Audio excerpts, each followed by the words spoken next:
I'm an ex-Muslim, I'm an apostate. According to Islam, according to Muhammad himself, I'm supposed to be executed because I left Islam. Muhammad himself said, whoever leaves his religion, kill him. So this has been a ruling in Islam for forever, for 1,400 years, or 1,200 if we trust just the hadith. And Muslims generally will agree with it.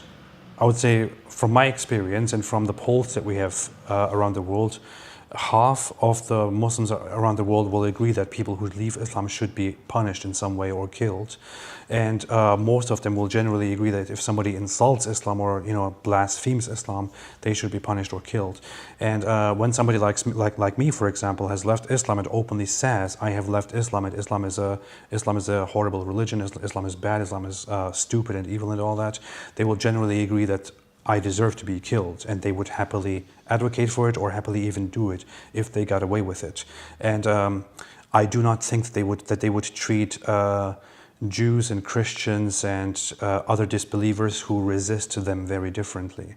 I think right now we are, so for 1,400 years nearly, Islam fought its wars of expansion and imperialism, which is how it spread.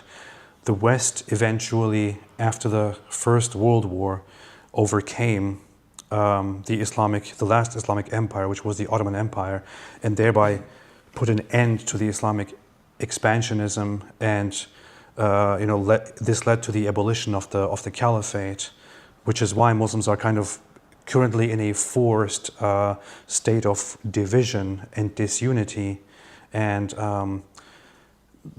because they have rules imposed upon them by the West, rules of diplomacy and peace and all that. If the time came and Muslims found their unity again and established a caliphate again, and were strong enough to simply disregard these the restrictions put upon them by the Western world, for which people should be endlessly thankful, I think things would change very quickly and they would start out again. Actually, we have some very honest Muslim speakers and apologists, like Sheikh Asim al-Hakim. He's a very famous Muslim preacher, scholar, apologist. He has just recently, I think 2 years ago or so, he said that in the future, right now Muslims are weak, but in the future, maybe within 50 years or so, once Muslims have gathered their strength again, the time must come and we must once again go out and fight the disbelievers and put these conditions upon them and ask them to convert to Islam. And if they reject, we will give them 3 options.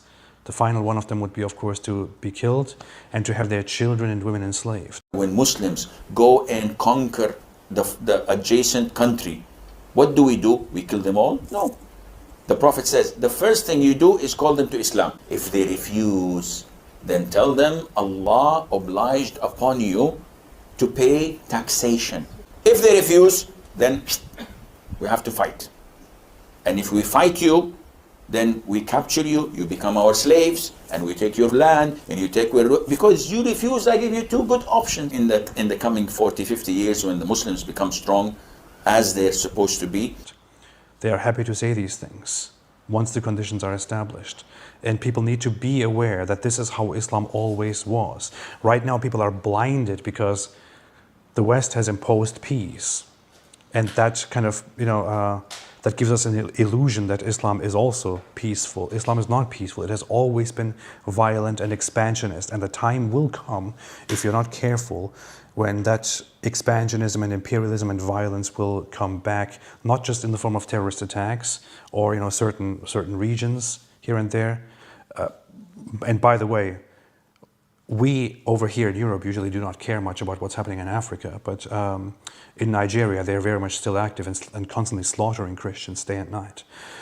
In other places they're doing that too, and if you're not careful, this will expand and the Islamic violence will come back on a global scale very, very quickly.